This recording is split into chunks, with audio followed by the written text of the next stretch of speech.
Hi అండి, అందరికీ నమస్కారం. మరి నిన్నటి వీడియోలో మనం కంసవధ వరకు కూడా తెలుసుకున్నాము కదా. మరి ఈరోజు బలభద్రుని చరిత్ర తెలుసుకుందామండి. ఈరోజు నుంచి మరి పరాశరుడుని మైత్రేయుడు బలభద్రుని చరిత్ర చెప్పమని అడుగుతాడు. మరి పరాశరుడు కూడా అలాగే అని చెప్పి అలాగే ఉగ్రసేనుణ్ణి యాదవరాజుగా పట్టాభిషిక్తుణ్ణి చేసి అతనిచే యజ్ఞాలు చేయించి అన్నదమ్ములిద్దరూ కూడా విద్యార్థులై అవంతిపురానికి వెళ్లి వేదశాస్త్ర విద్వాంసుడైన సాందీపునకు శిష్యులవుతారు. ఈ బలరామకృష్ణులు ఇద్దరు కూడా 64 విద్యలు 64 దినాల్లో నేర్వగా చూసి గురువు అప్పురపాటుతో చూస్తాడు.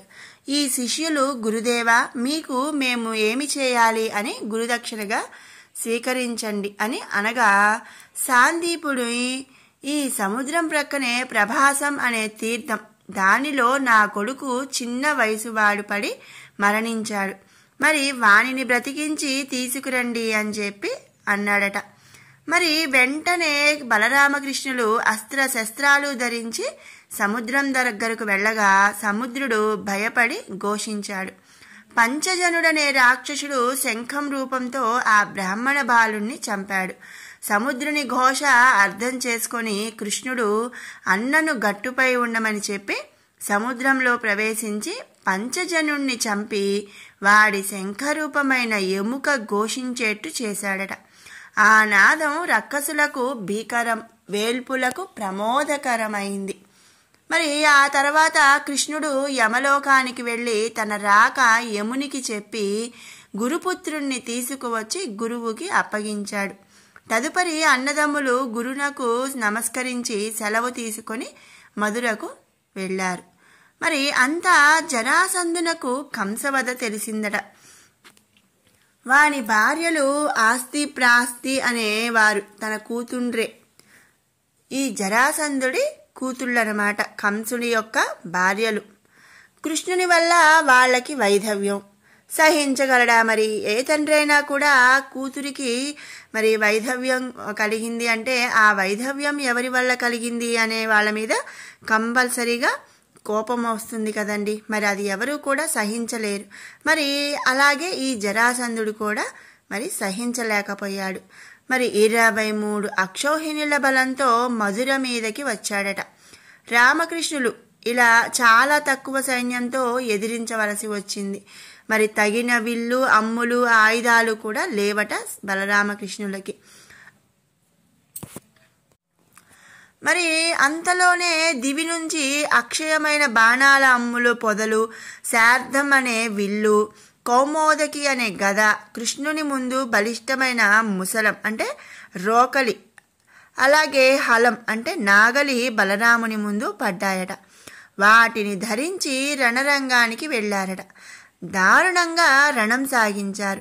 జరాసంధుడు ముందు వెనక చూడక రణరంగం విడిచి పారిపోయేటట్టు చేశారట ఈ బలరామకృష్ణులు ఇద్దరూ కూడా.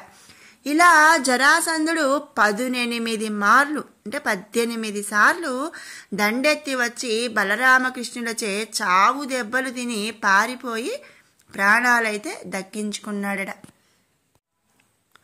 అలా 18 సార్లు కూడా జరాసంధుడు శ్రీకృష్ణుడితో యుద్ధం అనేది చేశాడట. ఇక ఆ తర్వాత నారదుడు ప్రేరేపించగా కాలయవనుడు అనే ఒక యవన ప్రభువు మధుర మీదకి దండెత్తి రావడం తెలుసుకొని కృష్ణుడు ఆలోచించి ఎవరికీ ప్రవేశం కాని ఒక నగరం కల్పించాలని సంకల్పించాడట.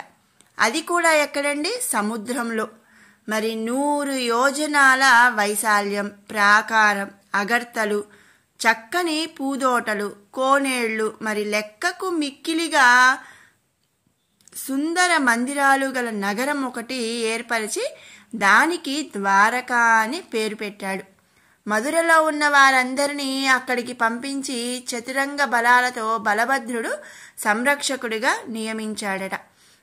బలభద్రుడంటే ఆయన గురువు గారి యొక్క కొడుకు. ఆయన్ని సంరక్షకుడిగా ద్వారకకు నియమించాడట. కాలయవనుడు గొప్ప సేనతో మధురకి మీదకి వచ్చాడు. కృష్ణుడు ఆలోచించాడు, వీడిని ఉపాయం చేత చంపాలి. మరి ఏ ఆయుధం లేక రిక్తహస్తాలతో అంటే ఏ ఆయుధం లేకుండా ఉత్త చేతులతో కాలయవుని వద్దకు వెళ్ళి తన పేరు చెప్పి నేను పరుగెత్తుతూ పోతూనే ఉంటాను, మరి చేతనైతే వెంట తగిలి పట్టుకో అని పరుగు లంకించాడట. మరి యవనరాజు వెంట వెళ్ళాడట. అలా వెళ్ళి ఒక కొండ గుహలోకి ప్రవేశించాడట శ్రీకృష్ణ పరమాత్మ. మరి వెంట వెళ్ళాడు కదండి కాలయవనుడు, మరి ఆయన కూడా ఆ గుహలోకి ప్రవేశించాడట. ఆ గుహలో ఒక విశాలమైన వేదిక, దానిపై ముసుగు వేసుకుని పడుకున్నాడు ముచికుందుడు అనే రాజు. ఆయన కొంతకాలం క్రితం ఆయన దేవదానవులకు జరిగిన యుద్ధంలో దేవతల పక్షాన ఉండి రాక్షసులను తునుమాడి దేవతల వల్ల 2 వరాలు పొందాడట. మరి ఆ 2 వరాలు ఏమిటి? మరి ఆ గుహలోకి వెళ్ళిన కాలయవనుడు కృష్ణుడు మరి ఏమైంది? మరి ఆ దేవతల పక్షాన యుద్ధం చేసి దేవతల వల్ల 2 వరాలు పొందిన ఆ ముచికుందుడు అనే రాజుగారి కథ ఏమిటి? వీటన్నిటి గురించి కూడా మనం రేపటి వీడియోలో అయితే తెలుసుకుందాము.